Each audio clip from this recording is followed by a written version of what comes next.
Hey guys, welcome. So in this video, we're going to prove the formula for a finite arithmetic series. You can add the first so many terms in an arithmetic sequence and make a finite arithmetic series out of them. And there's a formula by which you can calculate that sum. And in this video, we're going to prove that formula. Now, a finite arithmetic series would look something like this. We take the first term a1 and add to it the second term a2, a3, all the way to the nth term an. And so it's finite. And we say that this sum is called Sn. Yeah? Okay, now because this is arithmetic, if we let the first term a1 be a, then the second term will be a plus d.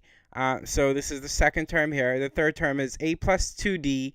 And the nth term will have to be a plus n minus 1 times d. Yeah? Okay, cool. Now, to prove the formula, what we have to do is take Sn written in this way, and then next write it backwards. And here's what I mean. So Sn written backwards will look like this. So we start with the nth term, and then add to it the n minus first term. Yes, this here is the n minus first term, and all the way to the first term a. So basically, we took Sn and wrote it backwards. It's still Sn because still adding the same things, just written backwards.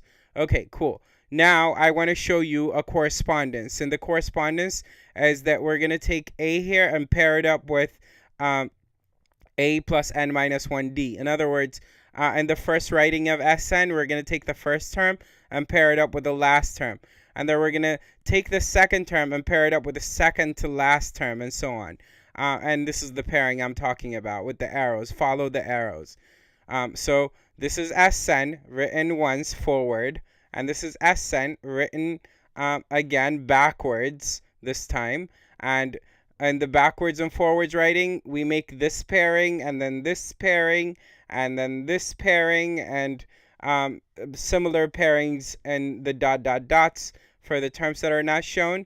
And there are clearly a total of n terms in either writing of Sn, and so there are n pairings that we just made. And look at the sum of each pairing. So in the first pair, a and a plus n minus 1d, what's the sum? Well, a plus a is 2a, so it's going to be 2a plus n minus 1d. What about the second pair, a plus d and a plus n minus 2 times d? Well, a plus a is going to make 2a again, just like the first pairing. And then d plus n minus 2d is going to make n minus 1d. Aha! This is on to something. You get it? You get it? So basically, all n pairs are going to have a sum of 2a plus n minus 1d. And that's why we wanted this like kind of weird writing backwards of Sn paired with writing forwards of Sn, because it was going to make this happen. Now, like we will have on the right side of the equal sign, if we add the two Sns together, n 2a plus n minus 1d's, that's what we'll have on the right side of the equal sign. On the left side of the equal sign, Sn plus Sn is going to make 2Sn. Now, look here. Everything on the right side of the equal sign and the last thing I displayed, which is here, is identical. And there's n of it. So we could just write n times the quantity 2a plus n minus 1d in place of all this stuff on the right side of the equal sign. Yeah? Okay, so if we do that, it means that 2Sn will have to equal n times the quantity 2a plus n minus 1d. And what we're after is Sn, the sum, right? That's what we've been trying to figure out. Well, Sn is going to equal this. From the previous step, all we have to do is divide both sides by 2, and we'll be able to get Sn by itself on the left side. So on the right side, we'll have this here.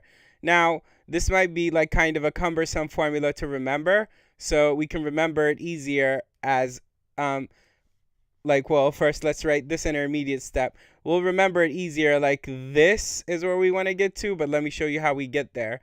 Well, first, if we come in here, right, inside of the square brackets multiplying n in the numerator here, in the numerator of Sn, we could split this 2a into a plus n minus 1d. Well, a is the first term, a1, right? And then a plus n minus 1d is an. So what's inside of the square brackets can be written as a1 plus an is what I'm saying. And again, you can see that easier if you split this 2a into a and then plus the other a group with the n minus 1d like this. That way this a here is a1 and this a plus n minus 1 d is an by definition, right? Okay, all right. So that means that the SN formula can be best remembered as SN is equal to n times a1 plus an and then divided by 2. Yeah, okay, cool. That's it for this, but like we already said in the introduction video to arithmetic and geometric series, infinite arithmetic series diverge, and this should not be sequence, it should say series. Infinite arithmetic series diverge, which is that an infinite arithmetic series does not make sense, so we don't have a formula for S infinity when we're talking about arithmetic series. But as you'll see in the next video I'll make, S infinity, which is adding infinitely many terms, makes sense in the context of geometric series. For particular geometric series, an infinite sum makes sense. Yeah, like I said, this here shouldn't say sequences, it should say series.